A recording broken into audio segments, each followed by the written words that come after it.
Yo, what is up, everybody? Welcome back to the Takeover Lounge. I'm one of your hosts, Z Give, and I got Daniela with me as always, doing her thing, making it do what it does.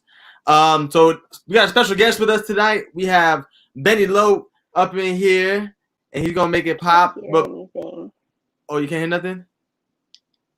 Am I on mute? No, I'm not. Check. Daniela, nothing. Nothing. I can't hear anything. We need to help Daniela's audio. I thought we were chilling, but we'll fix that right now. We're just gonna roll Benny, one of his highlights from his battle rap. So let's roll that if we can.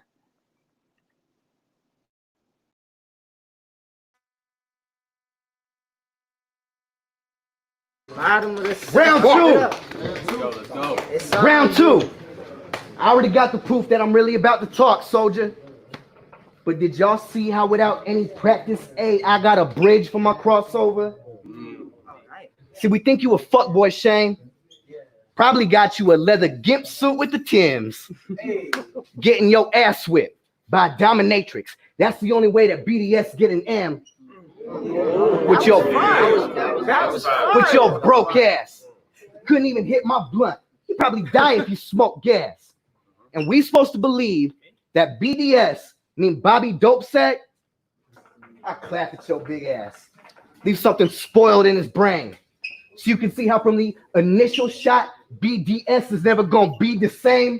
Let's go. You used to folding up. Shoulda knew that you was a soft bitch. Senile and out your goddamn mind to think that you and me will ever be a drawbridge. Because you choked against Hero in round 2. And again in round 3.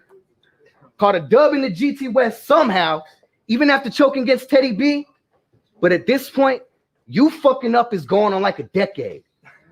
You need to consider switching to gay porn if you want to keep choking to get paid.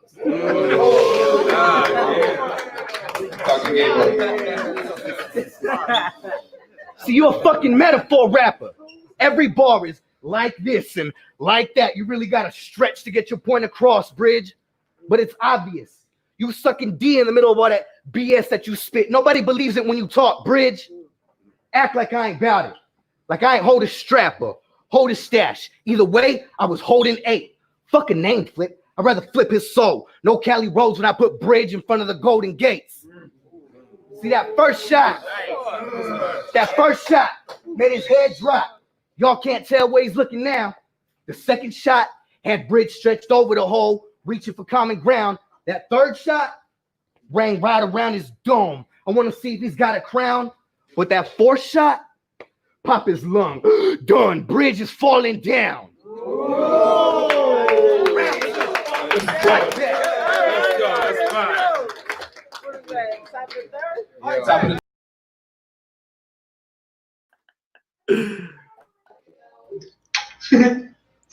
Fuck. Oh God. Yeah. What's poppin'? Okay, you can hear. What's poppin'? What is poppin', Benny? Yo, what's going on, man? And that, sheesh, you gotta do it like that. Hey, bro, they gave me 2 weeks to prep for that battle, and dude's supposed to be a vet, quote unquote. So he was popping off, and I had to come talk to dude for a minute. You just had to let him know who you were real quick. Yeah, I had to let him know where I was sitting at, top of the throne, feel me? Hey, that's what's up, brother. I really mess with. I like the battle rap scene because I like seeing the reaction of everybody. Because then some lines don't hit at first, and then you gotta think about it. You're like, oh, did he just say what I think he just said? And then that's popping, bro. Yeah, that's what's up. So welcome, man. Welcome to the lounge. How y'all doing? Man, we chilling. Good. That's what's up. Daniela's over here in Phoenix doing it up. You know what I'm saying? I know. Wait, are you still in Tucson? Or I am in Tucson. I'm still in Tucson. I need to get out of here, man. I'm just kidding. It's all good. Tucson, I got love for you. You know what it is. Yeah, it's the hometown. So Benny, man, how you doing? Yes, how you feeling? Living, bro. Just getting through this whole end of the world apocalypse, lockdown, bullshit, whatever they want to call it. That's keeping me from getting on stage. Feel me? Right. So how's that been for you? That transition? Have you found it like an outlet? Are you recording more? What do you find yourself doing? Yeah. So that's what we ended up doing. The team behind me right here, the Have Not. So we ended up recording a whole project over the course of like what, like 2 months, 2.5 months. Wow. And then we just released that one. But that's what we ended up having to switch to, because we had a whole rollout plan with another Arizona State tour and shows, monthly shows lined up at Thunder Canyon and a couple other venues that we were supposed to be hosting monthly events at. And then all this happened and just kind of put a hold to everything. Everything stopped for a minute. So Right. just transitioning into that, and it's done well overall. It's given me a lot more time to focus on writing for battling, so that's been the biggest bonus, if nothing else. That's good. That's good to hear, man. Awesome. Z, do you want to start or do you want me to? You go ahead. Okay. So Benny, what made you start UG Desert Artists, and what's the process of having your own label?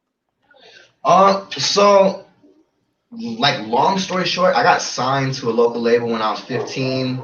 The label fell through, and kind of left me with nothing when I was around 17 and a half. And I spent a couple of years figuring out how to do production and mixing and mastering and then recording. And then at that point, I was like, well, I got to figure out how to book my own shows now too. So I started doing that. And in the process of doing that, I ended up linking up with a bunch of local other talent here in Tucson and being able to help them and kind of show them what it was I was doing. And then certain individuals, like one of the little homies back here, Weddle, he's been around since he was like 16. What's And up? just hanging and like just being part of the squad and learning. And I figured that if nobody else was going to step up to do it for us, that it probably should be me. And so I started doing research on LLCs. And at the time, I had a videographer who was a part of the team. And so we went and filed our LLC together. And then mostly it's just paperwork. I would tell anybody, it's like, if you're just capable of sitting down for a solid hour and just reading through the paperwork, it's worth it. The taxes that you get back and everything, being able to write business moves off on taxes, the legality behind your copywriting, your management, being able to own your masters, even little things like being able to register the company through either BMI or ASCAP, whichever PRO that you pick. You can start applying for performance pay just by going to a PRO registered venue. So little things like that, just education. So for anybody who's like interested in doing that, it's just a process of making sure you're learning what it is that you're doing and also following through on your paperwork. And that's about it. That's what's up. So you said you had some guidance with that, huh? With back in the day, I had an older homie. His name was Charlie Hustle. He took me on when I was like 15, and he spent maybe even a little bit younger than that, like maybe when I was like 13, 14, right when I was going into high school. And he spent like 2 years where I would just record in studio. That's what's up. Songs that never came out, that I like never got put out, but you just made me record over and over and over and over again until I learned how to really kind of develop a presence behind the microphone. And then he taught me how to write bar structure, little things like that. That's and just dope. A lot of the business side that I didn't even know really existed at the time, because before that I was just rapping in my neighborhood. I was just posted up with the homies, just kind of rapping. Actually, that's a funny story. This guy right here, Ray, lean in real quick. He had memories of seeing me with my older homies when we used to post up on 29th Street at Freedom Park. And we would just be there freestyling and just post it up. And he was one of the little homies like in the background then too. So this whole crew right here is pretty solid. We got a lot of cool connections that go back. That's what's up, man. Yeah. Do you feel like the old guy in the group right now, or what? One more time. You feel like the old guy in the group now, or what? Yeah, dude. So the oldest. Oh no, the oldest three in the group is myself, the bro Emick, and then the homie Blue. So we're the oldest. But as far as like music and stuff goes, I've had the longest experience in the local scene. Like I said, being signed when I was a teenager, and then when I was in high school, about 17, like my sophomore, junior year, I would open up at the Rialto for touring acts. So like I've opened up for Bone Thugs and P40, The Game, Andre Nicotina, Kid Ink, like just a ton of people. So like I got to do all of that experience, and so even by the time that I was like 20, 21, I already had like 6 years experience of working and networking and all of that. So that's what makes me feel like the old guy in the group now. Because I gotta be like, you guys gotta understand, like, not every song is gonna be perfect, and like Exactly. sometimes we gotta cut verses, sometimes we gotta do whatever, and I gotta be a little bit of a hard ass on them sometimes. But I mean, these guys are super talented, so it's worth it. Like, That's it's what's all up. worth it. Of course, it has to be worth it, man. Yeah. Y'all gotta want it. So, how would you describe your flow, Benny, and your sound? It used to be described to me, because I don't know how to describe it for myself. It used to be described to me as sounding very classical East Coast, Okay. being real reminiscent of like a Nas or a Big L, where it was very kind of straightforward, real meticulous and intricate, but very much on your twos and fours. Right. As I started progressing and trying to play with my cadencing now, I like to compare it more to a freestyle jazz artist, where I can I'll find little different modes to swing on, little different niches to catch on, little different patterns where I might only do this cadencing for a bar and a half, and then that last half of the second measure, I completely switch the cadence for like 4 words, and then go back. And it's more of combining now not only the lyricism part of what I'm actually saying, but delivering it so that message meets with it. So now when you hear what I'm saying, it's like, okay, not only do I get what he's saying, but I feel what he's saying. Exactly. And that was like the hard thing for me to learn for me. But yeah, so that's how I would describe it now. I try to bring as much poetry into the way that I construct my verses as possible.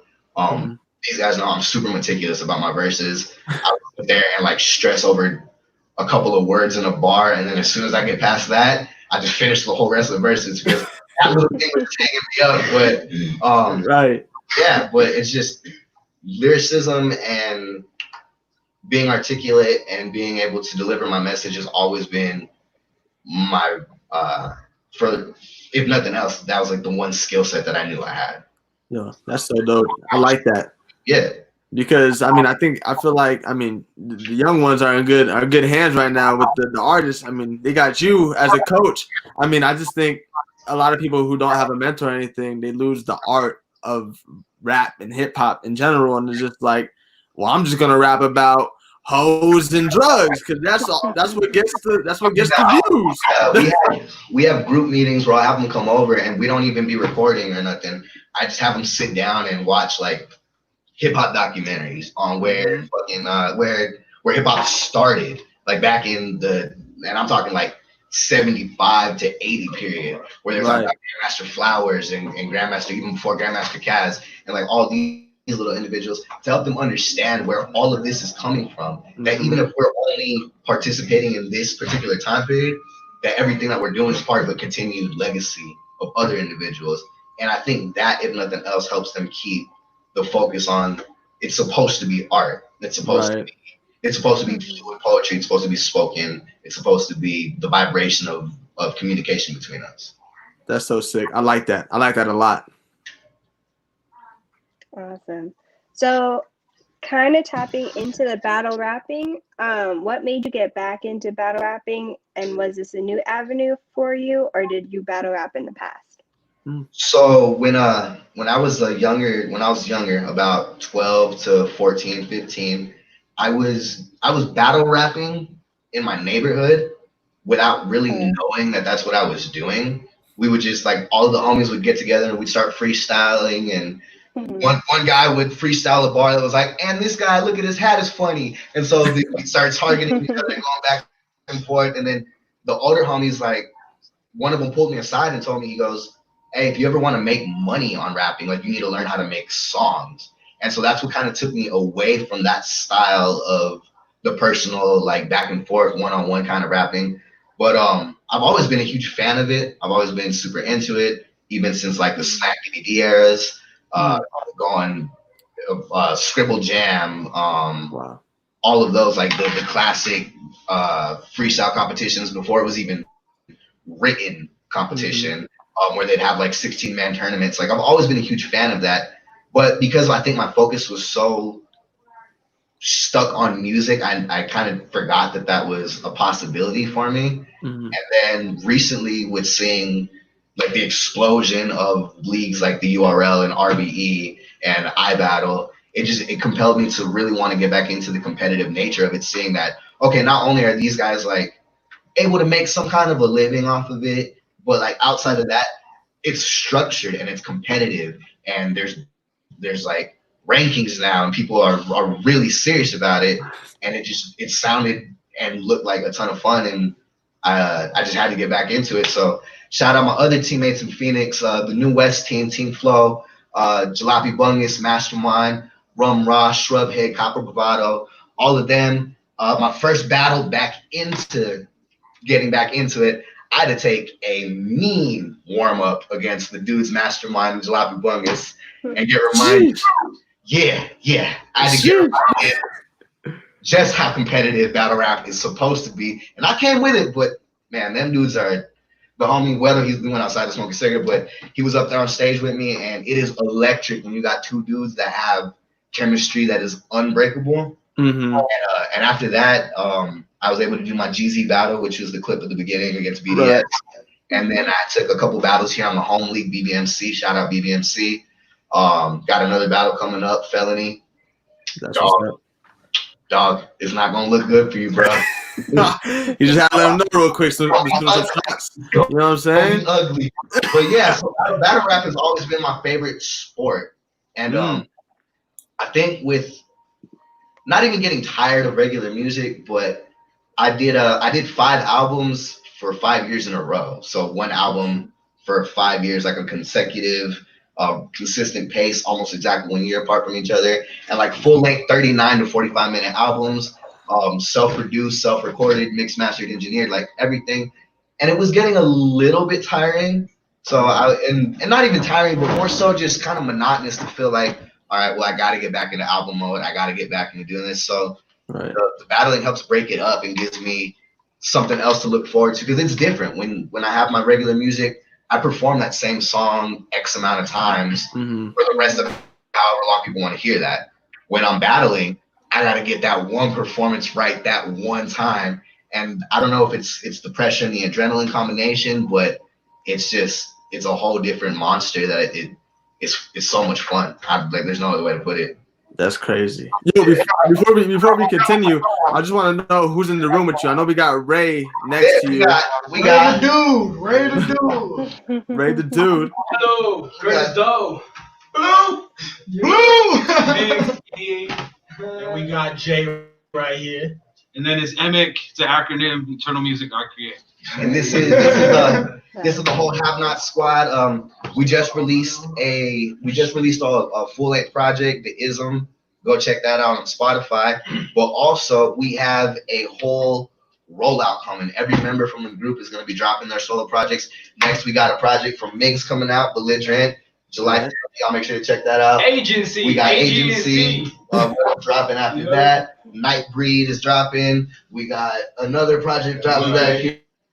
We got everybody. We got projects dropping with 2 people of the team did a mixtape. So we're just planning to flood. We taking these last couple of months to just work, like crank out music like crazy, so we can just kind of flood the second half of the year with material. That's what's up. Yeah. That's gonna definitely be something to look out for. I mean, y'all gonna shake up the Tucson scene, the Arizona scene, and I hope just nationally as well. I mean, I don't think that's the goal. Yeah. I don't think there's ever been a group like this in Tucson besides Ojalá that I can think of that are like this, that have like a close knit kind of bond. You know what I'm saying? Hey, shout out Ojalá. Hey, Ojala's the homies. Shout out Spiritual. Shout out Spiritual. Shout out Mike. Shout out Ray. Fucking Milk. Shout out all of them.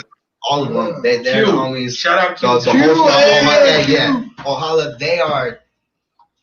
They are not only like some of the coolest people that I know, and some of like the most genuine, sincere artists, but every time I've ever met up with them, they show nothing but love. They like, and the amount of community effort that they give back, it makes me so happy that it doesn't go unnoticed. So definitely shout out them. But yeah, the Have Nots is a group that actually technically goes back like almost 10 years at this point. It's a group that I started in right before high school with the homie Barely Black, who is technically the only member not here, but he's a extra producer on the team. But I started that with him like way back in the day. And then when I started doing my solo venture, it was kind of always there in the background.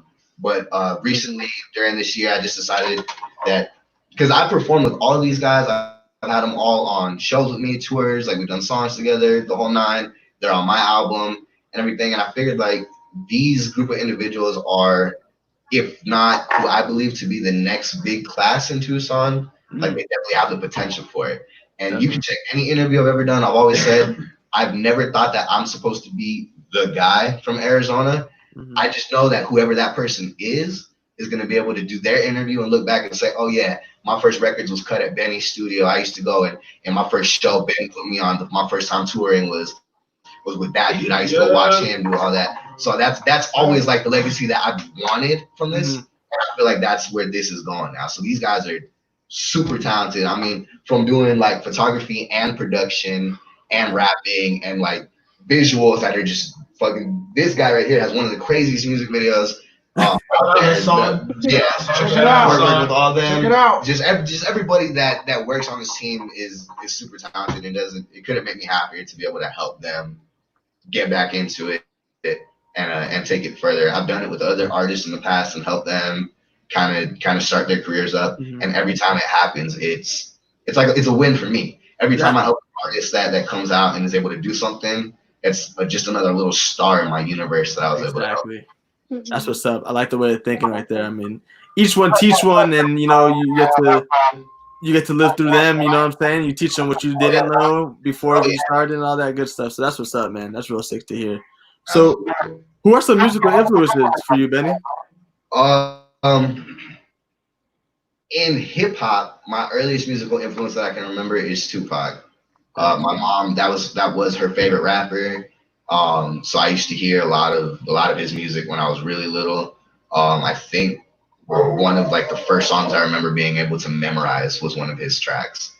And then beyond that, in like a more modern era, definitely Isaiah Rashad, YG Tut, who else? Shout out the house production. Yeah. A lot of like the people from Chattanooga, Tennessee, Michael Da Vinci, a lot of those guys, their sound. Some Smino, Mick Jenkins, a lot of as of recently, a lot of that more modern Southern influence has permeated my music a lot, and I found a lot of more comfort in that.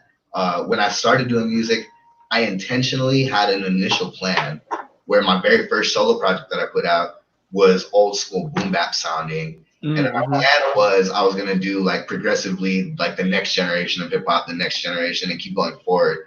I kind of changed the formula on my second project, and I ended up working on like this weird vaporwave lo-fi sound for a couple of projects, and then I was like, you know what? I'm tired of like having sad, dreary sounding material. So I started looking at other sounds and just fell in love with that whole like I said, that the Chattanooga, Tennessee sound, and started. That was a huge influence. But then outside of hip hop, Kurt Cobain was a huge influence for me. Freddie Mercury was a huge influence for me. A lot of like some of the Grand Ole Opry country stuff. Like, there's this huge movement of like indie lo-fi music that is a huge influence on the way that I pattern drums, like Lo-Fi Levi. The names are drawing me a blank, but there's just there's a channel on YouTube called Aloma Kemries that has a ton of this like just like low sad boy music, and it's just great. It's straight to right. So I pull the Eagles, the classic rock band from the 70s. Like I pull influences from everywhere. I'll listen to anything if I think that I can learn something musically from it. That's awesome. And typically I end up unironically liking a lot of music. That Willow Smith is huge. Shout out Willow. She has a track. Wait a minute, that is my jam. You know. How was it when she dropped that? That was a more modern one. I think that was like 2 or 3 years ago. Was it? Okay. But that's what's up. But the guys will be pulling up, and I'm just listening to like Hall and Oates or Nirvana or something. And it's like it's music. I love music. You got it, man. So I gotta rap. That's what's up. That's so sick. I think it's cool that we had Sean Louis here 2 weeks ago talking about studying the art and different music, and now we got Benny up in here talking about the same thing. Yeah, his whole Black Renaissance thing. I got to last year. I got to work with the Takeover podcast and do the interviews at the hotel McCoy. Yeah. So I got to do that again. Super, super dope. Super beautiful people. Shout out him and all of everything that they're doing. His participation in all of the protests and the community organization, everything.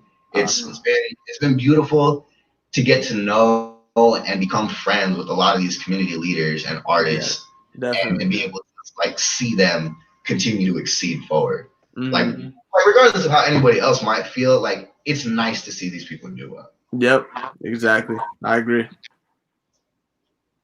Awesome. What would you say your best battle was, and who was it with so far?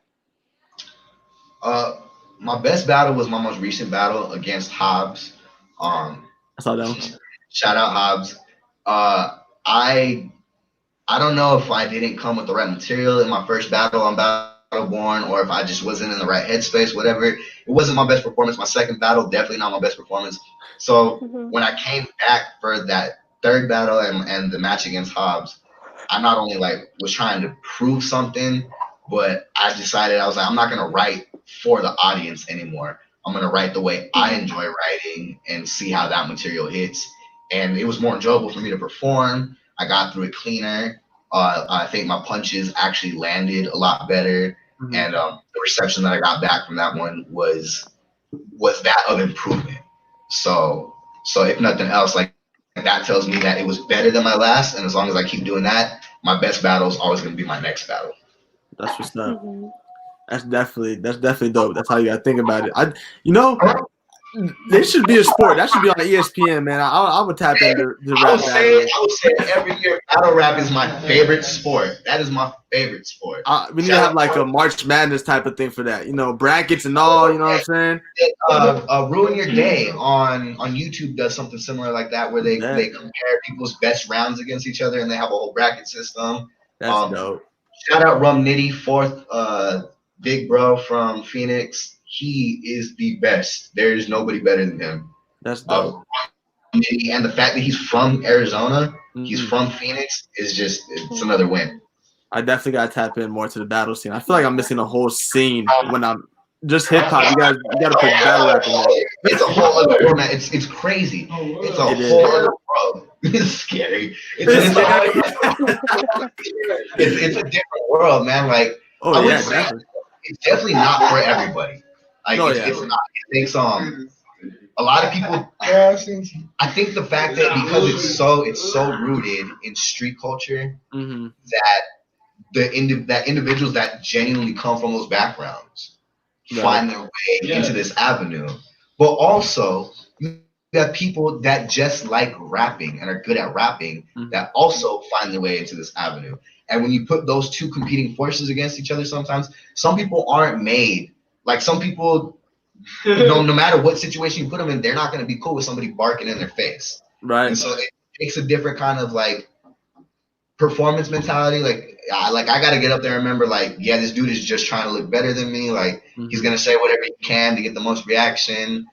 People are going to pick false angles. People are going to pick false narratives. People are going to try to capitalize on any little mistake I've ever made. Like, but at the same time, it's a competition of wits. Like, instead of us being out on the block and actively trying to like fight each other or hurt each other for real, we're up there and just, I mean, you can quote me on this. It's grown men poets arguing. And it's incredible. It's two grown ass men reciting poetry at each other and solving their issues. That's beautiful. Definitely. That's the coolest. Yeah, that's the coolest shit in the world. I get to go out there and I get and the people like it's a whole different world, and the fact that people are there to focus so intently on what you're actually saying, I think that it makes the detail a lot different than regular music, because a lot of times you hear like, oh yeah, that song is hard, the beat goes hard. It's like, but did you listen to what he said?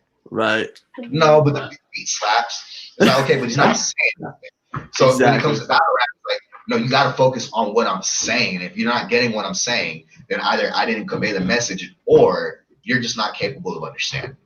So it's one of the two, and that's one of the things that I had to learn too. Is like, at what point do I make sure that I'm clever enough that people like are like, oh, that was a good one, but also not too vague and obscure that nobody gets it. Right. That's good to know. That's perfect that you picked up on that, because you can go like the whole I'm gonna shoot you like Steph Curry and the Warriors. I'm tired of hearing that line, man. You know how many times I heard that line already? Like that's such general knowledge that even people exactly like big sports fans, like I know what that is when they exactly. People are like, it's like the B666 on page 452 of the Da Vinci Code. It's like, right. That paragraph, like I'm not gonna get the reference, but I assume it was fire. Right. Exactly.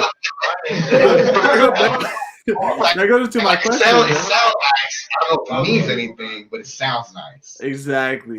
That's what's up. So to talk about that, do you think battle rap is a lost art? No, definitely not. It's more alive now than ever. I think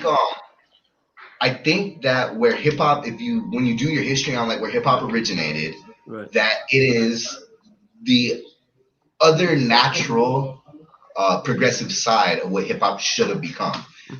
Originally, that's what hip hop was. Then within all of the elements, you had two MCs that would often try to take digs at each other. Going back to like Busy B and Love Bug Starsky, that's probably like one of the most famous original battles that you hear about, where they were kind of sort of taking digs at each other, and then the progression from that point forward, it was natural that one focus route would go on the musical element of it, the recording, the production aspect, adding the instrumentation, the performance of being a rock star, essentially, and then the underground backbone, where it's like, okay, no, we're going to strip away all other elements except the MC. Now the MC is the only focus. And I think that it's always been there and it's always been prevalent. It's just now becoming, it's like the UFC. The mixed martial arts was always there while boxing was going on. Right. But it's the right league with the right promotion, with the right kind of figures that you're able to say, okay, no, this is an icon regardless of what he's doing. People like Susar, people like Loaded Lux, people like Tay Rock and K-Shine, that like these are just recognizable people regardless. It takes leagues like that before the mainstream starts catching on. And it is now. We've seen battle rap appear on BET. We see other places where it gets introduced, like with Wild and Out, where you see a lot of battle rappers that get to cross over and participate in comedic battle rapping.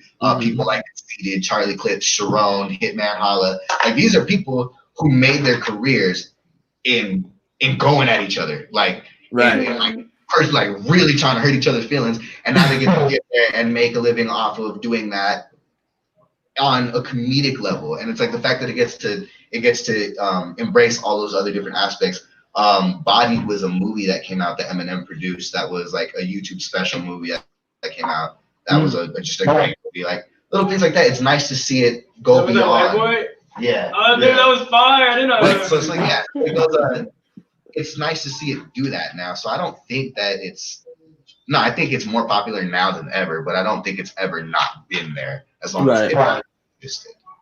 Yep, I agree. I definitely agree with that.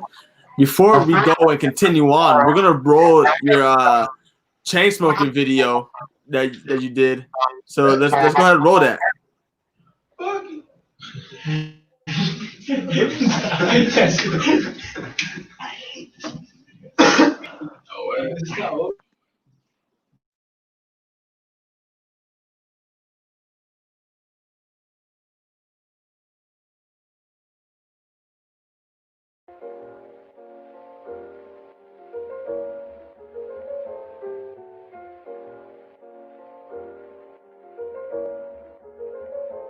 I got these roaches in my brain.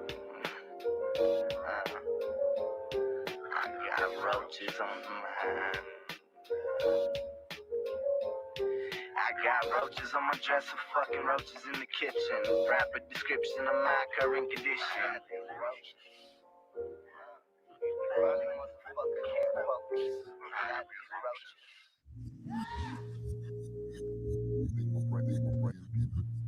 I stay joking the chain smoker. Benny Loc burners his way back when. I stay joking the chain smoker. I stay joking the chain smoker. Benny Loc burners his way back when.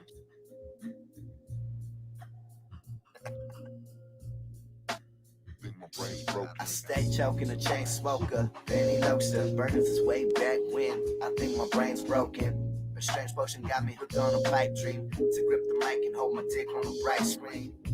Sorry mama, wasn't meaning to cause you no drama. Hates to love me when she hugged me, gotta take aroma. It's my life and I'm riding on it. Menace to society, product of my environment. Most of my life been red out of shit. Ain't even know you been denying it. Damn near put it in all of my fucking songs. When my son's grown, tell the Bible was rolling stones.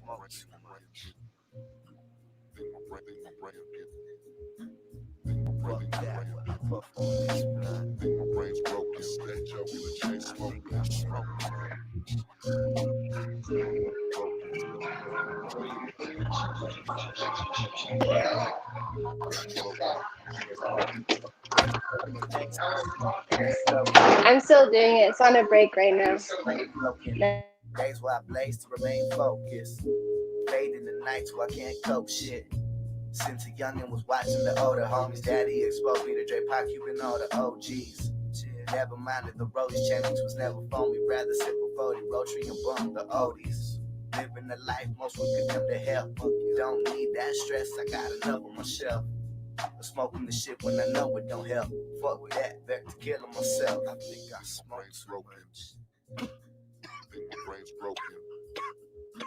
Think my brain's broken. Stay joking the chain smoker. Think my brain's broken. I think I smoked too much. Think my brain's broken. Stay joking the chain smoker. Think my brain's broken. While I perform this blood. Think my brain's broken. Stay joking the chain smoker. Think my brain get. Think my brain get. Think my brain get. Think my brain stay joking the chain smoker. Think my brain get. It speaks for the haves. Where's his I'm there. Why didn't I have a Dirty Dan bar against Pop? Boy, you stupid as hell. Fire. Appreciate it. Yo, I just want to know what was the deal with the puppet, man? What was the puppet? So, gotta have a puppet sometimes. Sometimes you gotta have a puppet. hey, I want to know the concept. What was the concept behind the music video? I want to know the ideas. Man, so like, so I was just explaining this to them while I was playing. Like, low key, as like clean as that video came out, I was never a fan of that music video. Like, I didn't like it because the guy who did the video didn't follow the vision that I initially wanted. And I kind of was just given this video, but I was like, it's my first music video. Like, it is what it is. It's a learning experience.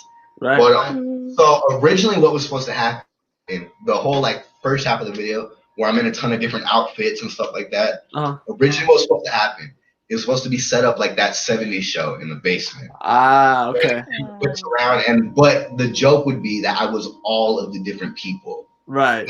And so, but I don't know if he didn't get the right amount of footage or something, but he kept having me do these weird like backup shots, like the one where it's all black and then the spotlight. I was just telling him I don't even remember having to wear sunglasses and stuff like that.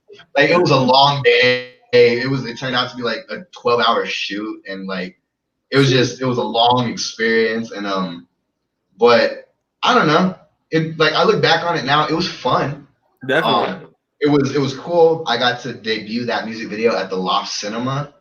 So the first time that video ever got to come out was on an actual movie screen.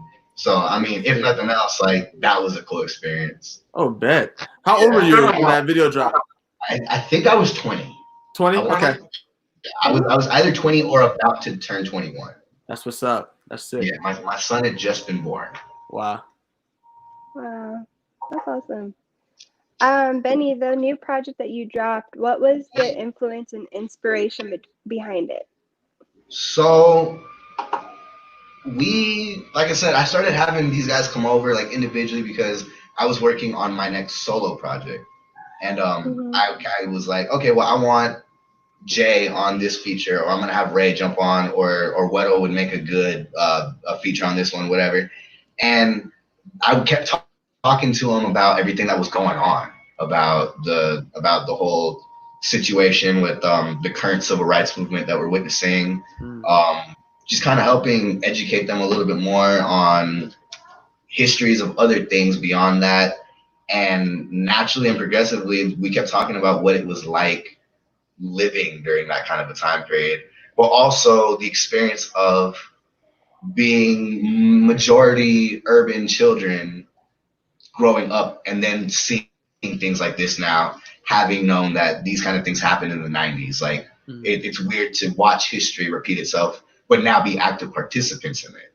So a lot of that came from that. The word theism is the belief of religion. When you break it into the ism, it's slang for just the belief of anything. In our case, it's the belief in ourselves. It's the belief in ourselves to exceed beyond whatever parameters that we're set within.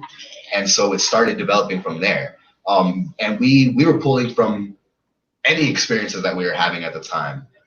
There's a lot of songs, there's a couple of songs that got cut from the project because they didn't fit necessarily sonically, but some of us were going through some emotional issues at the time, relationship deals.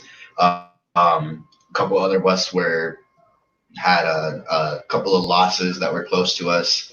And even other times, it would just be a situation where we were up working till like 2 a.m. and we're tired and we're like, dude, we're drunk and tired and like we just want to be able to have fun. So that the whole first song on there, Fortitude, the first song on there it was just made out of like that kind of experience. Me and Curtis Stowe, where we were working, we're trying to just work on a song. We were getting frustrated about like kind of the situation of everything. And we were walking, we started joking with each other, and the concept just developed naturally into a song. Other tracks on there, like Ignorance, which has myself, Emic, and Blue on there, I took this sample from a viral clip of this woman who was reacting to Vince Staples' North North, where the white Christian lady, and she like was sitting there reading, I can't believe So I took that, I was like, okay, well, it's like, it worked out perfectly because right now in this time, the Karens are however insensitive that might come across, like that's kind of how they're looking at us, right? Like, if you're colored, if you're from a poor environment, if you're tattooed, like you must not be that intelligent. So the idea for that track was literally, okay, well, we're just gonna be offensive as fuck, man, and like we're gonna give you something to be offended about. If you're talking that we're ignorant, then we're gonna be ignorant. And then we immediately followed that up with the counter side to that with the track Tuesday, where it's like, okay, regardless of how somebody acts, like that's not deserving of the way that they're being treated in society, regardless. And I like to add a lot of intentional and unintentional irony to tracks. So on that track, Ignorance, the first 2 verses on there are very, I mean, they're ignorant. They're just talking about like nothingness, I suppose, if you want to take it that way. But when Blue finishes up his verse, he sums up the mentality of everything that we were talking about with, it doesn't matter if we grew up in these environments, like the police brutality issue is still prevalent. And so when you listen to his verse and he starts talking about violence against police, it's like, does everybody necessarily feel that way? No. But there's individuals from our environment that are on the brink of that. Like we're on the brink of not being able to tolerate seeing things like that happen anymore. And that we feel like the only thing left to really get the point across is to now bring that kind of emotion. Like they need that emotional response now, and we see it when you see like a police officer that falls in the line of duty. You see that emotional response. So the fact that they don't get it is alarming, and it's kind of like you guys just won't get the message regardless until it's really rubbed in your face. Right. And it summed it up perfectly. Shit is bad, but it could be worse.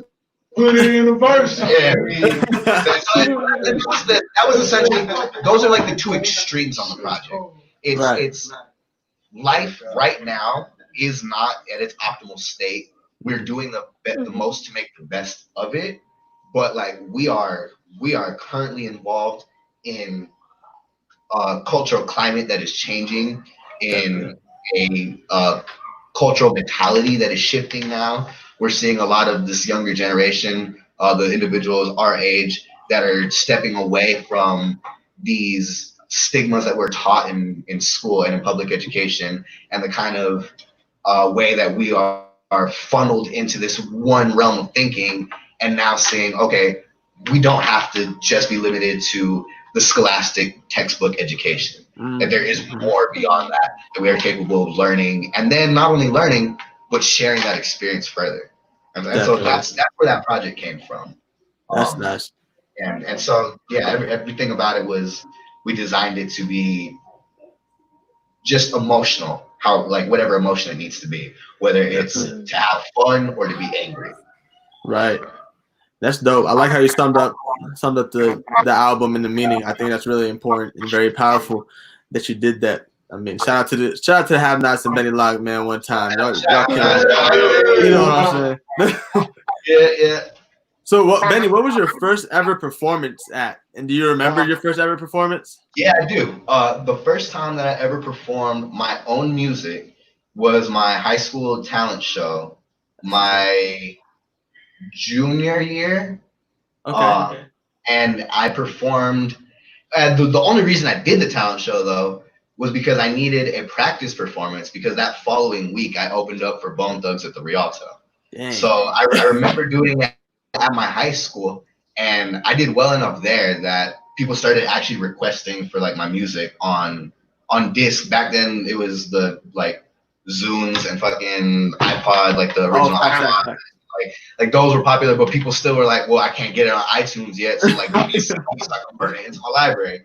So there was a point in time in high school where I was selling like 200-300 mixtapes every quarter, and just people would like pop in and wanted to check for it, and it was cool. But that was my first performance. It was a talent show at my high school. So your first ever performance was a high school talent show. And then the next one was you opened up for Bone Thugs. Yeah, I opened up for Bone Thugs and Harmony at the Rialto, which was a sold out event, which actually a little bit of Tucson hip hop history, was also Marley B's first performance ever at the Rialto. Hey, shout out Marley B. So we both were performing at the Rialto for the first time ever. That's crazy. There's a hilarious story that I like telling these guys about the back room with the bucket. Do it. It's okay. So the first time I ever performed there's this room on the Rialto that's backstage that a lot of people don't know about. It's just a little small room that has a mirror and a bucket with sand. And I kept like pacing back and forth, and I couldn't figure out what the bucket was for.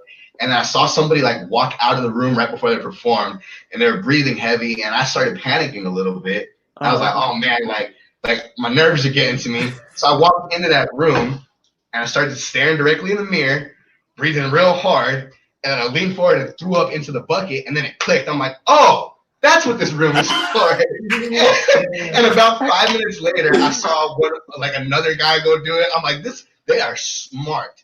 They have that science. But yes, so that was my first time performing for the Tucson hip hop scene, and that was interesting. I killed that performance though. You did? Yeah. Oh hell yeah! We got to smoke with Bone Thugs afterwards. We left the show pretty much naked. Like we were walking out, and people kept asking for our clothes, and we're like, "Well, okay." And then we ended up at Denny's, and my cousin was like in a two-top, and it was a wild night, man. And then I had to go to school the next day. Oh man, that's whack.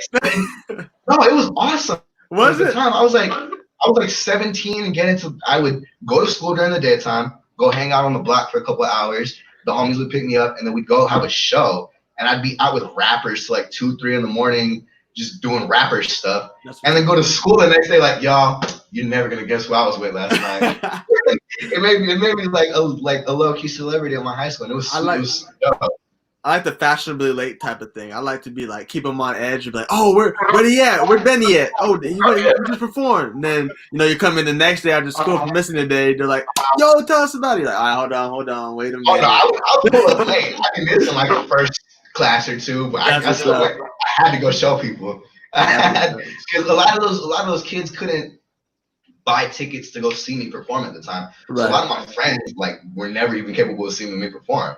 So I would show up and I'd go show them the footage from me performing or pictures, and they got to go through that. So, and I got to talk to a lot of bigger name rappers, and the main thing that I've learned is you're either doing it for a check or doing it because you love it. Mm-hmm. So I'm doing it because I love it, and it just so happened to have done well enough that I'm able to live off of it right now. That's what's up. So, but yeah, so that was that whole situation. That's dope. I think that's an awesome story. So I want to just go ahead, Daniel. No, you go. Nope. Nope. Benny, where would you say your favorite place to perform is? That's what I was gonna ask. Is that what you're gonna ask? Yeah. That's a hard one. Thunder Canyon is always one of the go-tos for me because Run is one of the big homies. He always looks out for the Tucson artists. He's adamant about providing for the scene. He does good about compensating us for our work. Thunder Canyon is one of the best environments here in Tucson to perform at. But also Solar Culture. Solar Culture has been one of my favorites for a long time. The vibes that you get from just walking in and it's ceiling to floor and paintings, it's just awesome. So for all ages events, it's definitely Solar Culture. For a bar style or a nightclub style venue, than Thunder Canyon. But shout out Jabbar's in Phoenix. I'm really sad to say that they closed down, but they had another beautiful venue out there. There's a lounge in Prescott that Tony's too in Prescott. They showed a ton of love when we went out there to perform. I don't know. I like personally even having performed at places like the Rialto and DV8 or Club XS, whatever it's called now, and a ton of other bigger venues, however you want to call them. Right. My favorite spots are always the local hole in the wall or just the local breweries and bars and stuff like that. My whole thing has always been very much building the hip hop community here. That way we don't have to go outside so much to get the love that we need. And while it's very, very difficult to develop that, almost impossible, it feels like at times, when you are able to have a venue where you pack it with 60 to 200 individuals, and all of those people there know all your music and they know the lyrics to your song, it's there's something to be said about that. Then just getting to perform at the Rialto opening up for somebody, and yeah, maybe you get to perform in front of a couple thousand, but they're not there for you, and they're not there to check you out. You have to really win them over. When you have an audience like that that's there for you, they're there to watch you do your thing, to really be engaged with you, to participate, and to show the real support that they're there to provide. And so I think that that's why those venues have always been my favorite. That's what's up. That's so sick. So before we let go of Benny and the have-nots, Benny, what is one thing you can give an advice to younger artists that are out here listening to this? What's your advice to them to keep going, or what to make it? Actually, I'm gonna let you guys do this because I've told you everything that I know. So you guys go ahead. Music is a feeling. That's a good one. Honestly, I'm gonna say that music is a form of expression. If some people can't feel like they can't be vocal with their words through another person eye to eye, it's just hard. Then I feel like it's a lot more easier to express it through a song and have them just listen to everything that I put on this piece of paper, and fucking took many takes just to get out and did all this work. Listen to this instead. That's how I feel about it. Yeah, and I would say whoever who like starts to rap or whatever, that just be that everything you rap about is just honest truth, you know what I mean? And just be you no matter what. That's what's up. Everything you hear, everything you hear, you know what I'm saying? I'd rather like, I don't know. It's the difference between being heard and listened to. You know what I'm saying? That's True. what we pushing for. Yeah. To be real, I'd like to piggyback off what Emmett said. Like, being real with yourself, like, even to a fault. Because not everything you've been through is going to be, like, accepted by the masses and shit. But, like, you got to just be real. Like, whoever relates to it, relates to it. Whoever doesn't, doesn't. Yeah. As long as you be true to yourself, period. Right. Be different. Oh, God. It's already been said. That's what's up. Yeah. That sounded that beautiful. So that's that. That's a wrap. That's awesome, yo. Benny and the Have-Nots, yo. I appreciate y'all being on the show. It was real. It was fun. We gotta do it again. Everybody, go. Where can I follow y'all at? You can follow me on Instagram at Benny the Kid 520, Facebook Benny Loc. Type in the Have-Nots, HAVNOTS. Anywhere you're gonna see our stuff pop up. What's up? It's Eric. You can follow me on Instagram at Vildusea. Spell that, cause. It's at VILDUSEA. And then you can just look up Emic anywhere, like on Spotify and all the streaming stuff. And then For me, it's Jay. Just another example, all one word, lowercase. So find me on Instagram, and my SoundCloud is just JAE, and that's it. Yeah. And then shit on Instagram, MigSense96, MIGGSSII. And then you just spell out the rest of shit. But Spotify, just look me up on Megs and shit. I got a song with King Los, Vendetta. It's already out and shit. And then my album drops the 10th. So Ray the Dude. Just look up Ray the Dude. Hey, Blue. On social media is your boy Blue. On all the music platforms, Blue Kato, BLUCATO. Anywhere you look, you know what I'm saying? Go find Blue. Yep, it's Curtis Doe. Pop in, I can't see. It's Weddle in this bitch, yo. Check it. Hold it on. It's GUEROINDISBIH. Weddle in this bitch. Or Curtis Doe. Curtis, CURTISDOE. Don't overthink everything. And that's the Have-Nots. That's what's up, y'all. Yo, I appreciate y'all, man. I love your vibe and your energy, man. Hey, We out of here. I appreciate y'all. Of course. Peace. All right. Awesome. Good shit, y'all. Oh, yeah, I appreciate that, man. That's pretty dope.